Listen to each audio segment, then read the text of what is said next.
మీరు విచిత్ర కుటుంబం చిత్రంలో కూడా ఒక మంచి పాట రాశారు. విచిత్ర కుటుంబానికి టీవీ రాజు గారు సంగీతం సమకూర్చుకుంటున్నారు.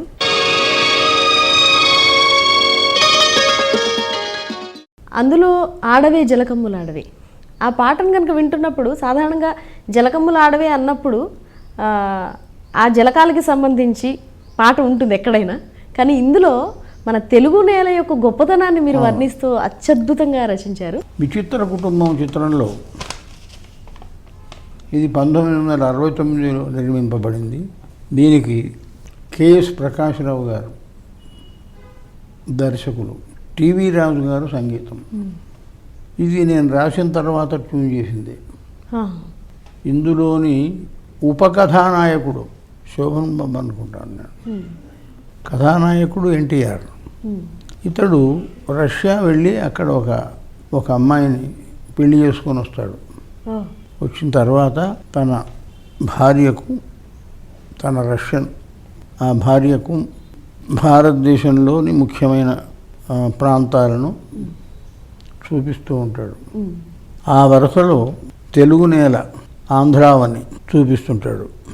ఇందులో నేను నదుల ద్వారా, అంటే ముందు గోదావరి, కృష్ణవేణి, తుంగభద్ర, ఈ 3 నదుల్లో ఆవిడ జలకాలాడుతుంది. ఈయన పాడుతూ ఉంటాడు, ఆడవే ఆడవే జలకమ్ములాడవే, ఆడవే జలకమ్ములాడవే, కలహంసలాగా జలకన్యలాగా ఆడవే. ఫక్తు తెలుగు కల్చర్ని గురించి రాసిన అద్భుతమైన సాంగ్ విచిత్ర కుటుంబంలోని ఈ పాట నాకు చాలా ఇష్టమైన పాట. మా తండ్రి గారు కంపోజ్ చేసి నారాయణ రెడ్డి గారు రాసిన ఈ పాట నాకు చాలా ఇష్టం. ఎందుకంటే దాంట్లో చక్కని సాహిత్యంతో ఒక మంచి పాట, ఘంటసాల గారు అద్భుతంగా పాడిన పాట. ఈ పాట నాకు వన్ ఆఫ్ మై ఫేవరెట్స్ అన్నమాట. మా ఫాదర్ చేసిన సాంగ్స్లో నారాయణ రెడ్డి గారు అద్భుతంగా రాసి దానికి చాలావన్నీ తీసుకొచ్చారు. మన తెలుగు జాతి గర్వించదగిన విషయాలన్నీ దీంట్లో పొందుపరిచారు. అది అద్భుతం. అది అందుకనే ఇది అజరామ. ఆ తర్వాత కృష్ణవేణి, నాగార్జునుని బోధనలు ఫలించిన చోట, బౌద్ధమత వృక్షము పల్లవించిన చోట, కృష్ణవేణి తరంగిణి జాలిగుండే సాగరమ్మై, అలా గలగలా ప్రవహిస్తున్న కృష్ణవేణి సాగరమైంది. అది నాగార్జున చరణంలో రాయలసీమ. కత్తులును గంటములు కథను తొక్కిన విచట, అంటే గొప్ప యుద్ధాలు జరిగాయి అక్కడ. తర్వాత కృష్ణదేవరాయల భువన విజయం. గంటములు అన్నప్పుడు ఇప్పుడు కళాలు ఎట్లాగంటామో అవి గంటాలు, అంటే కవులు. అంగళ్ళ రతనాలు అమ్మినారట ఇతట, నాటి రాయల పేరు నేటికిని తలపోయు, రాయలసీమ అయిందని. తుంగభద్రా నది తోయమాలికలందు, జలమాలికలలో ఆడవే. ఈ 3 నదుల్లో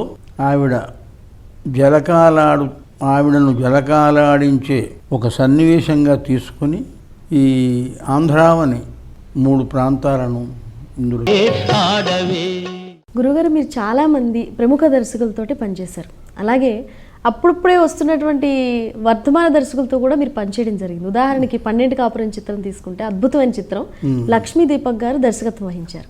అప్పటికీ ఆయన కొత్త, అంటే ఈ చాలా సీనియర్ మోస్ట్ డైరెక్టర్స్ తోటి మీరు పనిచేసిన అనుభవానికి, అప్పుడే వస్తున్నటువంటి దర్శకులతో పనిచేసిన అనుభవం ఒక్కసారి మాతో తెలియజేస్తారు. కొత్త వాళ్ళతో పనిచేసేటప్పుడు మనదే ప్రాధాన్యం ఉంటుంది. కానీ నేను కొత్త వాళ్ళతో చేసినప్పుడు కూడా ఏమనుకుంటున్నావు, ఇక్కడ వస్తువు ఏమిటి, దీంట్లో విశేషాలు ఏం చెప్పాలి అంటే, కొందరు గురువుగారు మీకు మేము చెప్పేది ఏముంది, మీరు ఎట్లా రాసినా పర్వాలేదు అనేవాడు. కొందరేమో చెప్పేవాళ్ళు.